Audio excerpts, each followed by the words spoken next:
Hi guys, welcome to my channel. My name is Roxy and this is Roxy True Crime.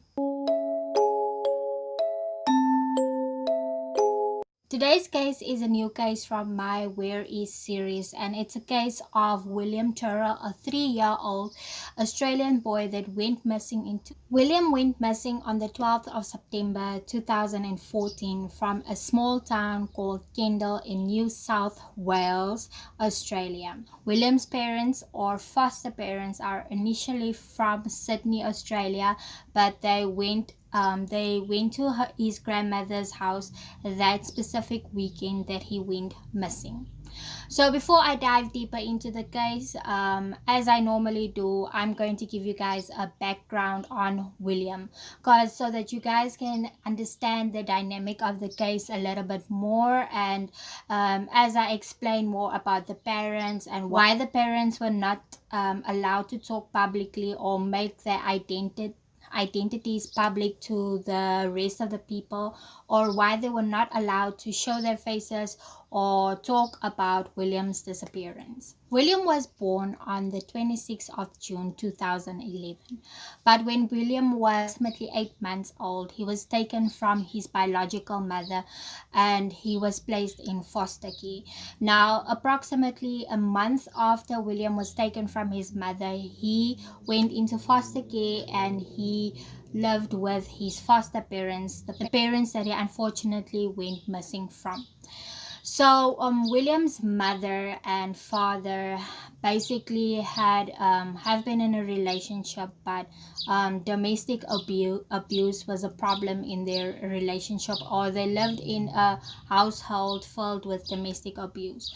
Now, William's biological mother had 2 children. William's oldest sister, she was approximately 5 years old when William went missing. I don't know her name. Her name wasn't made public. And then it is William. I think he's the second oldest. So William and his biological sister, his sister was taken from his mother and father's care because of domestic abuse issues that the mother and the father had, and also because of alcohol and drug abuse. That's the information that I could find about that. William was placed in his foster care home with his foster mother and father. His sister was first placed in the home, and then I think a month or 2 months after that, William was placed in the home as well. So since William was 9 months old until the day that he disappeared, he lived with his foster parents. Now, I don't know who William's foster parents are. I couldn't really find any information on them. Maybe their names are released by now, but because William was in a foster he was a foster child, during the investigation William's identity couldn't be made public. Let me bring it back to the day before William disappeared. So on the 11th of September 2014, William's foster parents decided that they were going to visit William's foster grandmother in Kendall. So they picked up the kids early from school that day. I believe that was a Thursday, and they drove from Sydney to Kendall. Now, Kendall is a very small country town, and because it happened there, people didn't really expect anything to happen because Kendall was so small. I think around the time that William disappeared, it was approximately 1,000 people living in that area. It's mainly known as an area that people go and old people live, people that want to retire. So it was a very quiet, small town. It's a country town. So William's parents drove all the way from Sydney to Kendall It was a last-minute decision to visit Nana's. Young William and his slightly older sister get a delightful surprise when their parents pick them up from daycare early for the 4-hour drive north from their Sydney home. to visit William's foster grandmother. They arrived there, and the next day everything was perfect. Everyone was happy. William then woke up a little bit earlier than his foster grandmother woke up, and William's mother didn't want them to wake up his foster grandmother. So she was playing with the kids outside in the yard. Now, because this house has a very, very big yard and a very big lawn, so she decided to take the kids out and played with them. She also explained, I'm going to show you guys a short clip of what she explained happened that day, but before I do that, I'm going to give you guys a small brief explanation of what happened that day. So according to William's mother, she and her mother, William's foster grandmother, was sitting outside on a patio. They were sitting on it and on two chairs, and William and his sister, his biological sister, were playing outside. They were playing hide and seek. Now, she also explained that specific day she and William were playing mommy and father tiger. So William was roaring the whole time. He made roar, roar, roar sounds that whole time. So she said he was laughing and he was really happy, and they were playing together. So she said she left the porch. William's grandmother was still there. She left the porch to make a cup of tea, and she said she was only away for 5 minutes, and while she was making the tea, she could still hear William roaring like a tiger. So he was making these sounds, and she even mentioned that she asked him, can you see daddy? Because William and his sister normally went to the driveway to wait for William's father to come home from work, because William's father left that specific day. He left into town for business or to make a call because of the reception that wasn't that well. So she was inside the house making the cup of tea, and she could still hear William outside making the roar sounds, and she said after a few minutes she couldn't hear William anymore. When she couldn't hear William anymore, she went outside and looked for William. And I was playing Mummy Monsters, and so he's chasing me and I'm doing the whole rah thing, and you know, I'm chasing him and he's giggling his head off. When was the last you saw him?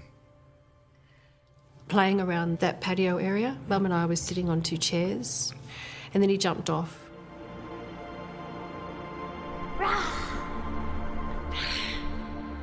And he was playing on the grass. And then what he did was he went just around to the right. I could still hear him. He was roaring. And then nothing. So she ran outside and she was looking for William, and she couldn't find anything. So she came back to her mother and she told her mother that she couldn't find William anywhere, and her mother helped her look, and they searched everywhere for William. They searched. They thought that he was probably hiding somewhere, and she was calling for William, but William didn't answer and he was nowhere to be found. So they were searching for William for some time, say for approximately 15 to 20 minutes, until she decided that she realized she was panicking, and she realized that something was wrong. Now, she said initially she didn't really panic because she thought that William would just come out and she would eventually see him, but then she couldn't find William anywhere, and she decided to call the 000 number, which is emergency service number in Australia. So she called the number and she told the police that her son was missing. You need to talk to Mummy. Tell me where you are. I can't see you. I can't hear you. Where are you? William? And he was nowhere. And I'm just standing there thinking, how could he just disappear? Because he just disappeared. I don't get it. I don't get it. Police emergency, this is Simone. Yeah, hi, my son is missing. He's 3.5. Sorry? What's your address? Bennaroon Drive, Kendall. Okay, Bennaroon Drive in Kendall? Yes. All right, I'm just going to bring that up on my map. I won't be a moment. Thank you. How long has he been missing?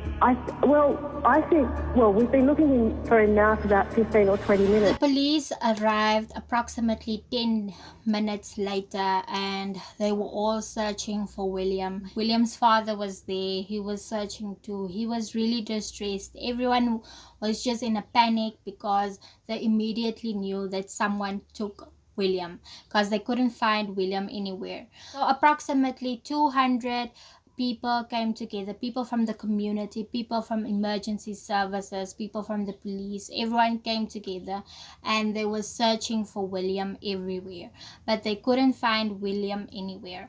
Now, even a certain officer said that if he was missing or if he did wander off, they would have found him by now, and they immediately already suspected that someone took William.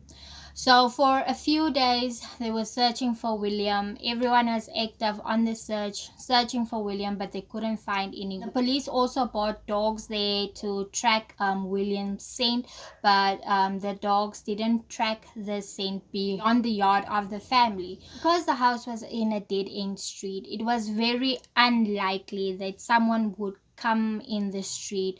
Most of the time when there are people in the street, it's probably to visit someone that lived in that street, because it's a dead-end street, there's nowhere else to go. So as investigations continued, they finally came up with information. It said that earlier that day she spotted two cars. Now the one car was a station wagon and another car was a gray or green. I'm not really sure, there's different information on the internet, but I'll say it's a gray sedan shaped car that was standing in the street. What is unusual about these cars is that they were only standing in the street. They were not there to visit anyone. They were not standing directly in front of someone's driveway or in front of someone's house. They were basically standing between driveways, or it was really strange that someone would just stand there. Windows from the driver's sides were turned down, and but William's mother couldn't really see, or she didn't really see who was in the car. Now this was important evidence, but unfortunately these cars were not made public to the people in Australia, and it was only made public a year after, because it was an investigation strategy used by the police to kind of keep the public in the dark but also search at the same time. That's what I believe happened. So as investigation continued, they didn't really find anything. They didn't really have any leads or anything until they kind of focused the investigation on, I think, 3 people. Now the first 2 people that they focused their investigation on, these people's names I'm really not sure. I couldn't find their names, but apparently these were 2 pedophiles, because they suspected that probably William was taken by a pedophile or members from a pedophile ring. So they started investigating people that were sex offenders, child sex offenders, and the investigation focused first on 2 men.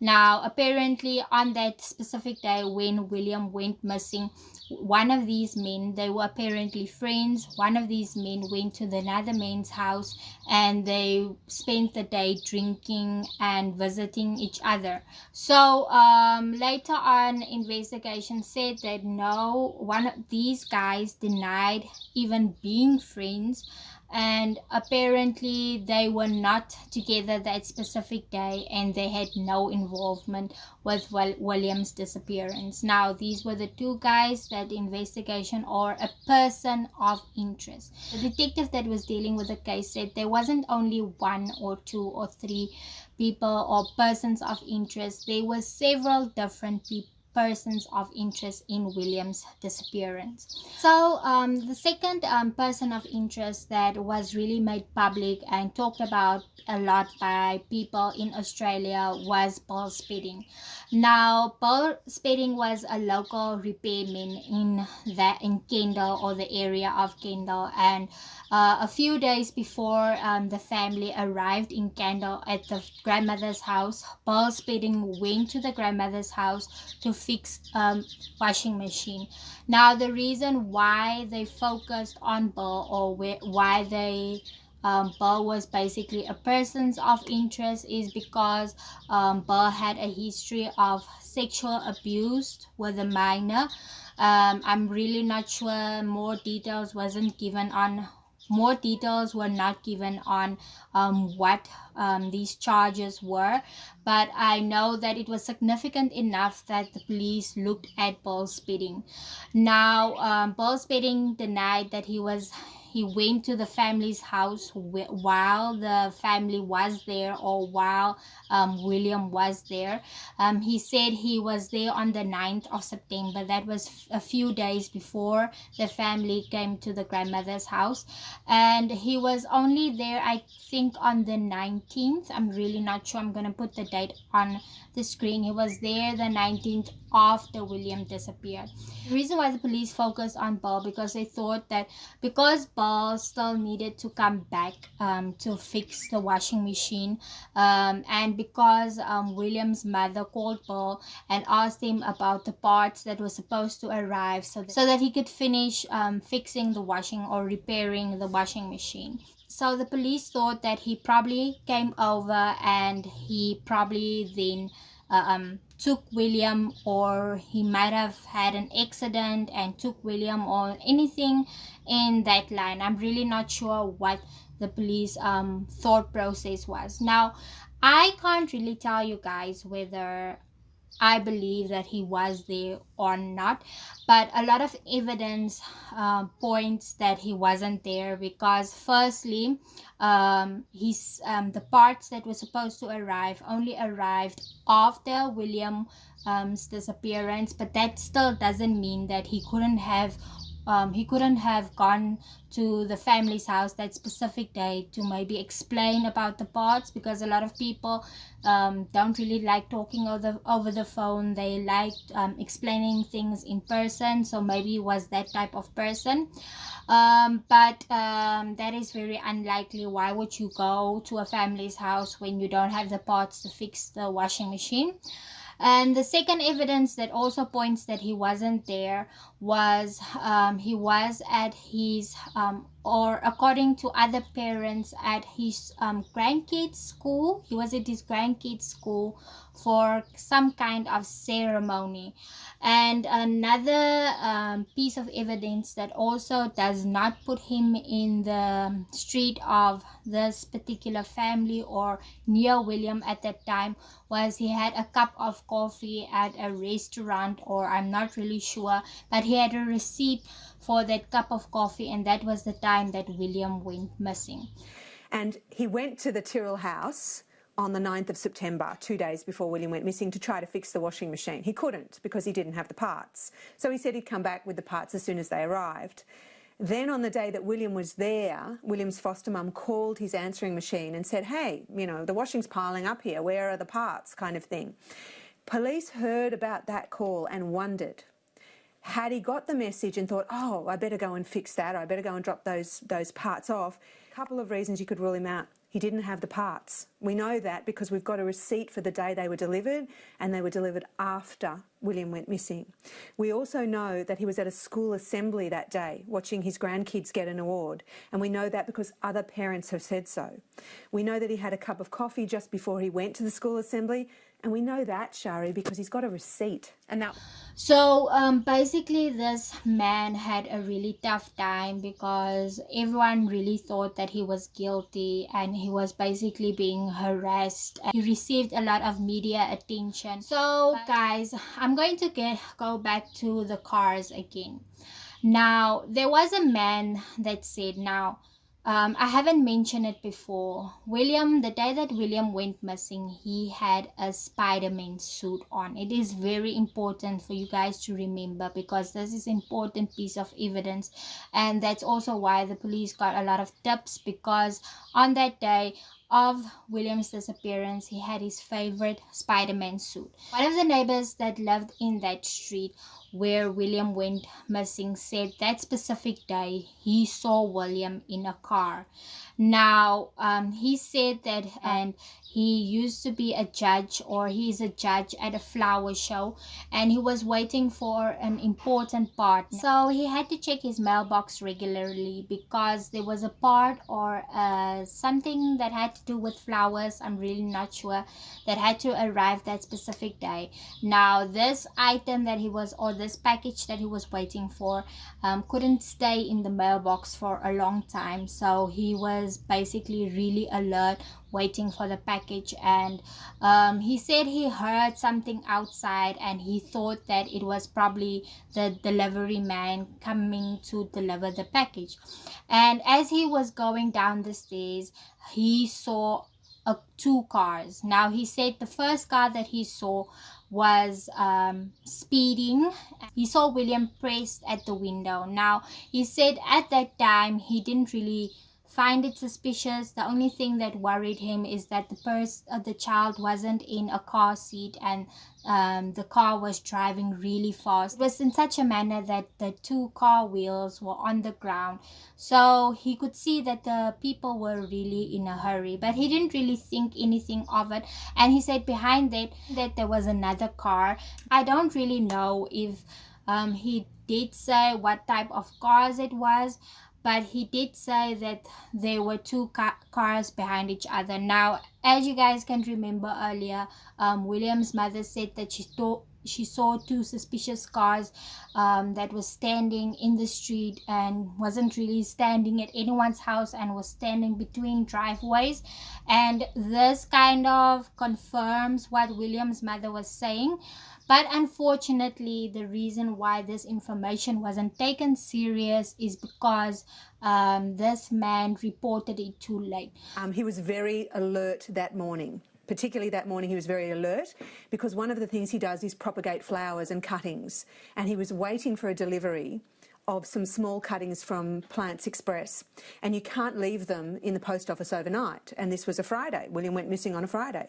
And so he was particularly alert for the sound of the mailbox because he thought, well, as soon as my package arrives, I'll go and get it. He came down the stairs. He's not terrifically mobile. He came down using his hand on the handrail. He was about one step down the veranda when he saw a car come careering around the corner.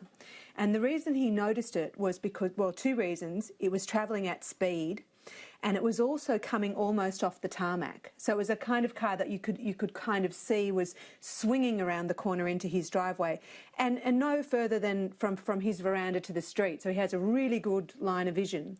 And he's 100% sure that he saw a child standing in the back seat, hands up against the glass, and his face peering out between his hands, wearing a Spiderman suit. His concern at the time was that he was unrestrained. He said the little boy was not crying, but he was unrestrained in the back and she was moving at speed. And then about 50 yards behind, he says yards because he's a 75-year-old man, he's now 80, another car. And he had the impression that they may have been travelling together. The second car he doesn't know, didn't get a clear view of the driver, but the first car, definitely a woman. He said it was definitely a woman, plumpish, blonde hair piled into a bun on top of her head, and a white blouse with short sleeves. So as you guys saw the explanation, I really don't know what to think about it. What makes me really sad about this particular evidence is that I'm really sad that the man that saw this didn't really speak out, because he said he saw a woman that was driving the car. So maybe the police was focusing their investigation on someone totally different, and they were not focusing on the right person. So one of the things that I've mentioned earlier, I've mentioned that William's biological parents as well as foster parents were not allowed to show their faces or talk to the public or plead to the public. Now, a lot of people say that this hindered the investigation process, because a lot of families, when they see a mother or a father pleading for their son, they could relate more and maybe have more efforts. A lot of people in the beginning were confused about the situation. They thought that this family was basically trying to protect themselves, because it wasn't really made public that they were foster parents or that William was a foster child in the beginning of the investigation. I think it's only about a year later, after William went missing, that they made it public that William was a foster child, and that the parents that he was living at that specific time were not his real parents and were in fact his foster parents. So, but William's biological parents were not allowed to say anything, as well as William's foster parents. They were not allowed to show their identity, and a lot of people did question the government, because they thought that the government was using this strategy to basically how can I say, they were basically using this strategy to cover up that William was a foster child. They were hoping that William would be found and that they didn't really have to say that William was a foster child. Now, that is purely speculation. I don't know why they really did that. It was legal reasons. You are not allowed to say or plead to the public or make your identity public when your child is in foster care or when you are a foster parent. So yeah, basically this, everyone was angry about that, but William's mother, biological mother, was really upset because she couldn't really plead to the public, as well as William's foster mother and father were also really upset about this. So till today, there is not really a lot of information, or at least not information that is known to the public. The detective investigating the case said there are a lot of leads, and they had a lot of interviews. They interviewed over 1,000 people. They received over 2,300 calls, and they were different sightings, apparent sightings of William, and they investigated it all. They have several people of interest, and apparently, according to the detective, that they were still actively looking for William. Now, there isn't really evidence that says that William is not alive. His mother, his biological mother, and foster parents still believe that he is alive today. So guys, that is all for today. I don't really have a lot of information on this case. I really wish that I had more information on this case, but that is all for today.